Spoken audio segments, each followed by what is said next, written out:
biggest headline of the week is that Congresswoman Ayanna Pressley has made it clear she will not be jumping into the Senate Democratic primary race and join her colleague Seth Moulton in trying to unseat incumbent Ed Markey. So we think she was seriously considering this, and yet she has, in a sense, bowed out and will look to keep her house Bowed seat. out without ever actually officially getting in. Yeah, you and I were talking about whether or not we know for a fact that this was something she was seriously considering. I think we do. And I say that in part because of the way she handled her non-withdrawal. She gave an exclusive interview to the Globe where she spoke at length about her reasons for not wanting to run or choosing not to run anyway.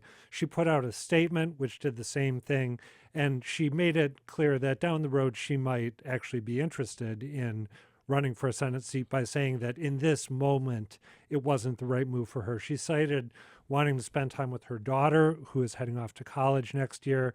She said that her district has been in the crosshairs of the Trump administration.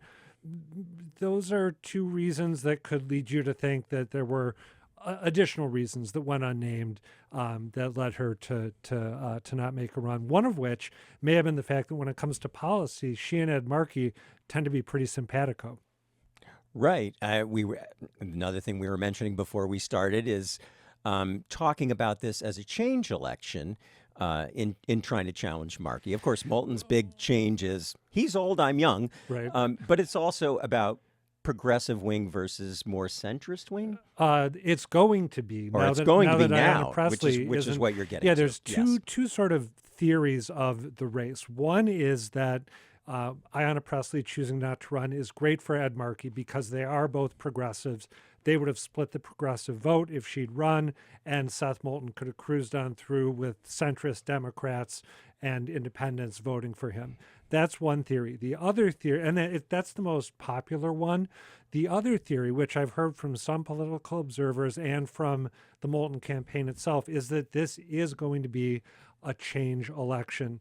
Doug Rubin, Seth Moulton's strategist, pointed out to me gubernatorial results recently in Virginia and New Jersey, mayoral results in Somerville, where we saw an incumbent lose, in Everett, where we saw an incumbent lose.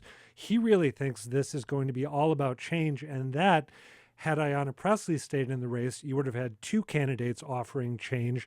Now you've just got one. He insists that they are pleased about it being Moulton versus Markey as opposed to Moulton versus Markey versus Pressley. And when you lay that out, it makes me wonder if that's part of what Ayanna Pressley's calculations were. Could have been. Yeah.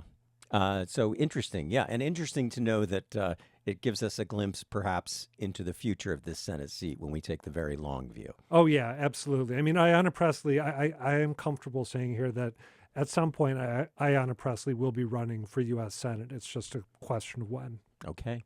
And we want to talk ballot questions this week. A bunch of them got over the first hurdle. So many.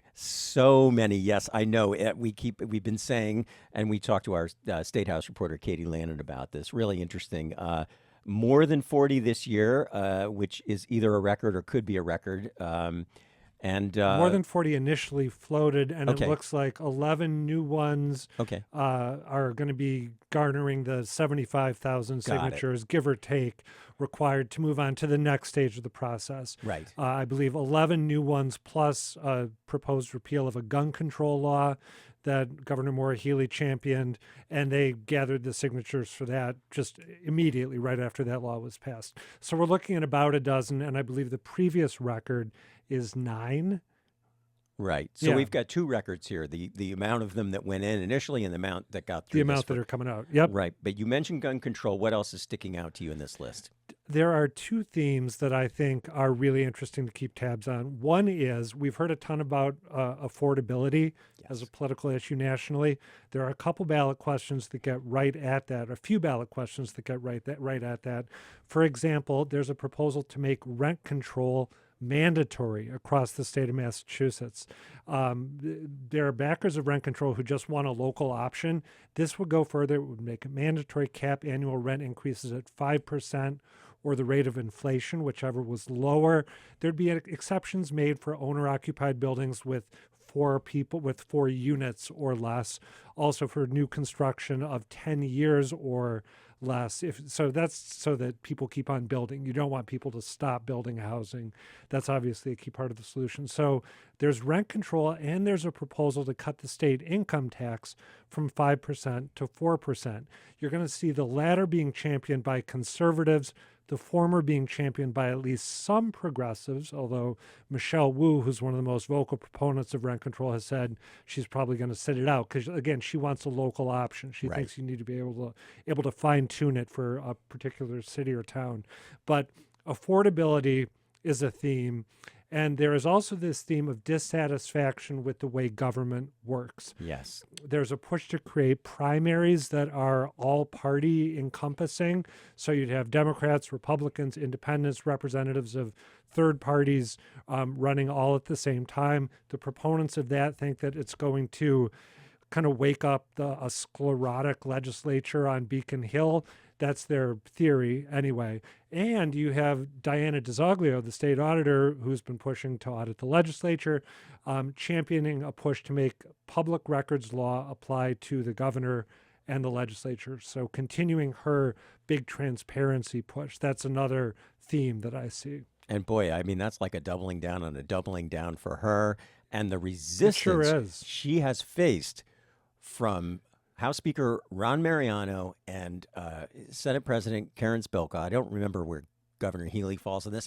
But the AG, you and I have talked about this, Andrea Joy Campbell, who normally is tasked with representing the state auditor in a court case, saying, well, no. she keeps saying that she's not getting enough information from Right. Pressley.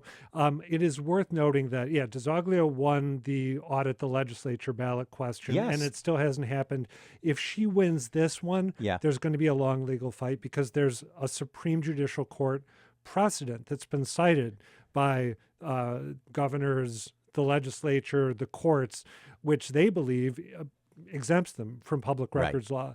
So even if she wins this particular fight, and she has a knack for picking winnable fights and waging them pretty effectively, there's still going to be a really long, drawn-out legal challenge before you or I or citizens are able to get public records from, say, the legislature. And just in the last little bit of time we have, I just wanted to also say that, I was calling this a crescendo of conflict here, especially with Ayanna Pressley, in this history of how dissatisfied people with Beacon Hill can be, these leaders, with people like Ayanna Pressley and others having voters telling them how to make laws. Yeah, I don't think it's something the legislature likes. I think they see it as a usurpation of their responsibility. Now that these ballot questions have gotten enough signatures, they're going to go to the legislature, which will have to act on them. And if they don't, then it goes to voters.